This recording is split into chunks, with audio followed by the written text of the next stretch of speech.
प्रेम ऊपर वाले का दिया हुआ अनमोल उपहार है और जिस व्यक्ति को यह नसीब होता है उसे जीते जी स्वर्ग प्राप्त हो जाता है। लेकिन कुछ ऐसी भी प्रेम कहानियां हैं जो एक तरफा आगे बढ़ती है।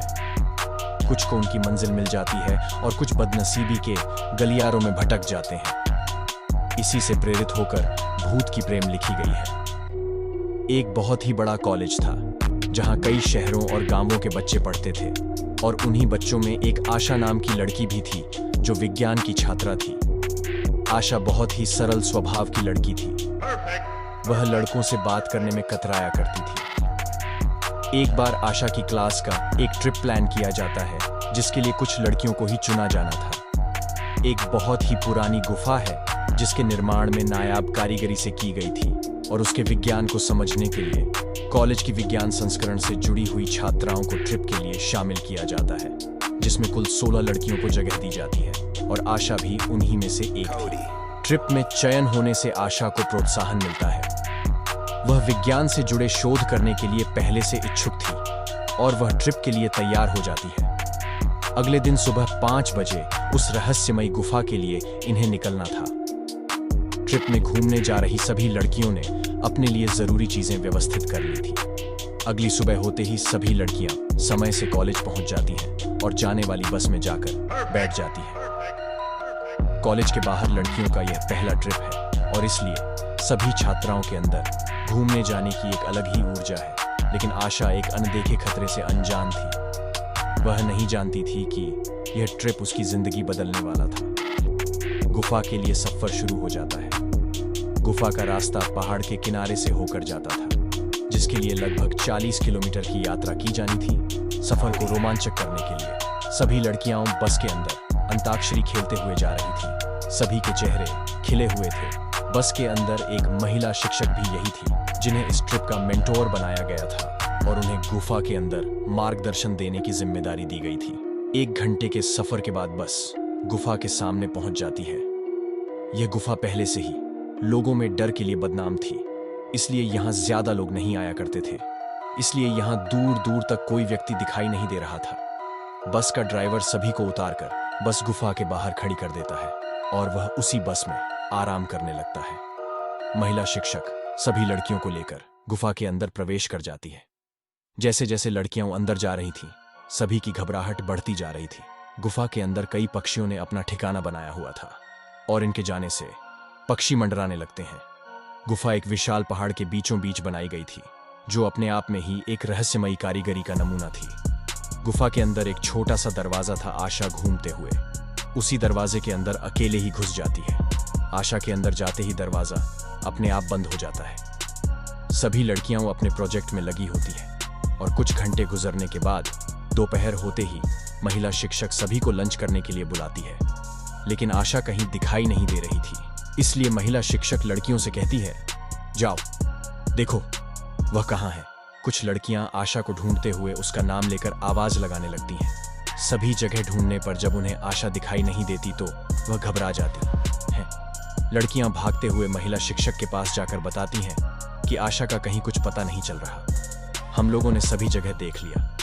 यह बात सुनते ही महिला शिक्षक के चेहरे का रंग उड़ जाता है, क्योंकि ट्रिप में सभी लड़कियों की जवाबदारी महिला शिक्षक की ही थी और यदि आशा को कुछ हो गया तो उसकी जिम्मेदार महिला शिक्षक होंगी। वह हड़बड़ाहट में खाना छोड़कर आशा को ढूंढने में लग जाती है।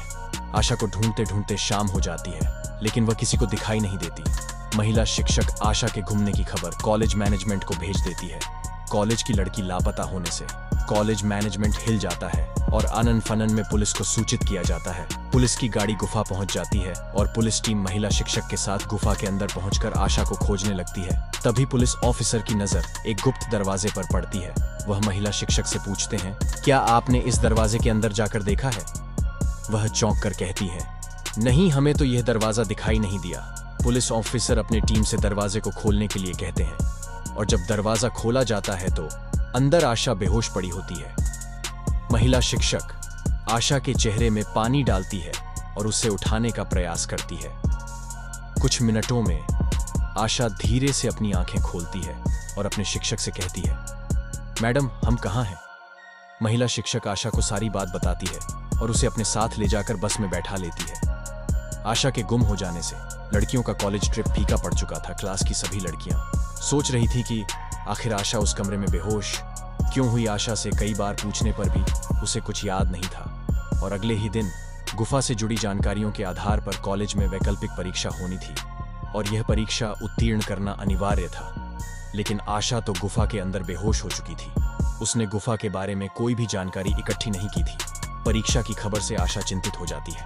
वह अपने किसी भी परीक्षा में असफल नहीं होना चाहती थी। आशा रात को अपनी पढ़ाई कर रही थी। अचानक उसकी नोटबुक में गुफा से जुड़ी हुई जानकारियां अपने आप लिखने लगती हैं। बिना किसी के पेन चलाए ही कागज पर सब कुछ लिखता जा रहा था।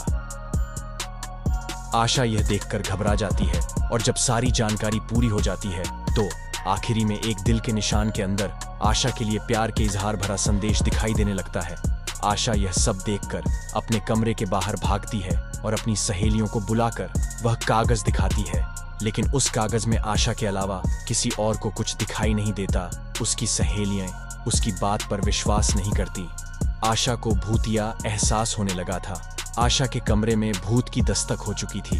भूत की लिखी गई जानकारी को आशा पढ़ लेती है और सुबह अपने परीक्षा में चली जाती है।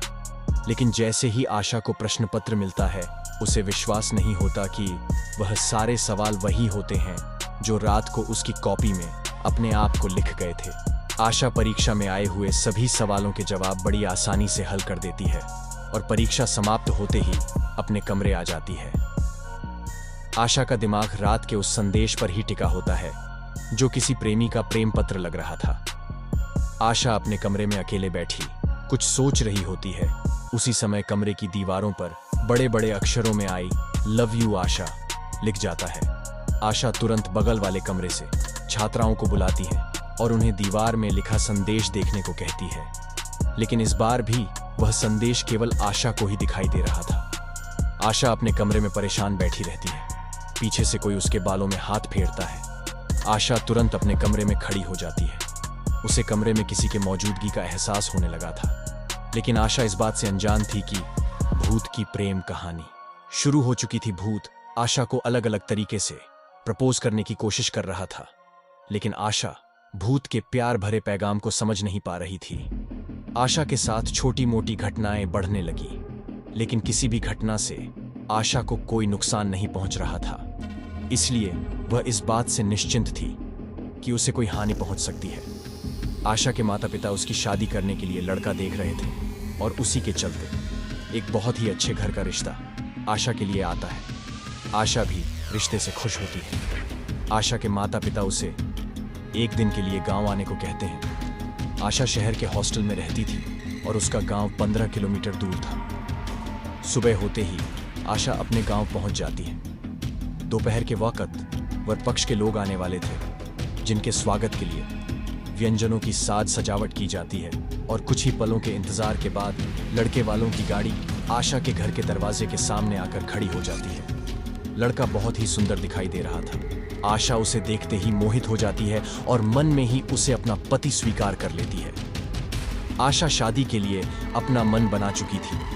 अब इंतजार था तो सिर्फ लड़के की हाँ का। आशा बहुत ही सरल स्वभाव की लड़की थी, इसलिए वह लड़के को पहली नजर में ही पसंद आ जाती है और लड़का आशा से शादी के लिए हाँ कह देता है। लड़के वालों की तरफ से हाँ होते ही आशा के घर में खुशियां की लहर दौड़ पड़ती है। 2 माह बाद दोनों की शादी का मुहूर्त निकाला जाता है। शगुन के तौर पर लड़के वाले आशा की ओली में कुछ पैसे और उपहार डालते हैं। आशा इस रिश्ते से बहुत खुश होती है, लेकिन आशा की खुशियां कुछ ही क्षणों की मेहमान थी। एक फोन कॉल से आशा की दुनिया उजड़ जाती है। जैसे ही उसे पता चलता है कि जिस लड़के से रिश्ता तय हुआ था, कुछ ही दूर जाने के बाद उसकी गाड़ी का एक्सीडेंट हो गया है और उस लड़के की मौत हो चुकी है। शादी होने के पहले ही आशा का दूल्हा उससे छिन गया था, क्योंकि एक ऐसी अदृश्य शैतानी ताकत है जो नहीं चाहती कि आशा किसी और के रिश्ते में बंधे।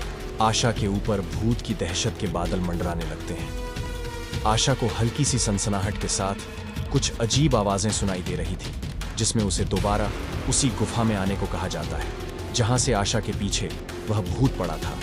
आशा पूरी तरह सम्मोहित होकर उसी गुफा की तरफ अकेले जाने का फैसला करती है। आशा अपने घर से कॉलेज के नाम पर निकल जाती है, लेकिन वह सीधे गुफा की तरफ जा रही बस में बैठ जाती है और 1 घंटे के सफर के बाद वह गुफा के सामने पहुंच जाती है। गुफा के अंदर प्रवेश करते ही आशा को सामने एक भूतिया प्रतिबिंब नजर आता है, जो आशा की तरफ गुलाब का फूल लेकर बढ़ रहा था। आशा अपनी जगह में मोम के पुतले की तरह खड़ी हो जाती है। आशा अपनी मानसिक चेतना खो चुकी थी और उसी समय वह भूत आशा के सामने आकर अदृश्य हो जाता है और आशा जोर जोर से हंसने लगती है और थोड़ी ही देर में उसकी आंखें बंद हो जाती हैं और जैसे ही वह आंख खोलती है वह एक अलग ही दुनिया में पहुंच जाती है।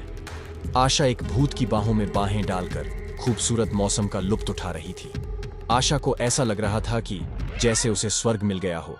आशा इस माहौल को कभी खत्म नहीं होने देना चाहती थी और देखते ही देखते आशा को इसी माहौल में रहने की आदत हो जाती है और वह हमेशा हमेशा के लिए अपनी ही दुनिया में भूत की प्रेम कहानी का सार बन जाती है। आशा को इस माहौल में रहते हुए कई साल गुजर चुके होते हैं। दरअसल उस दिन के बाद से आशा अपना मानसिक संतुलन खो चुकी थी। कई जगह उसका इलाज करवाने के बाद जब उसकी दिमागी हालत में सुधार नहीं हुआ तो उसके परिवार वालों ने उसे पागल खाने में भर्ती कर दिया था, लेकिन वह आज भी अपने प्रेमी भूत के साथ प्यार के समुंदर में गोते लगा रही है। आशा के इसी भूतिया रहस्य के साथ यह कहानी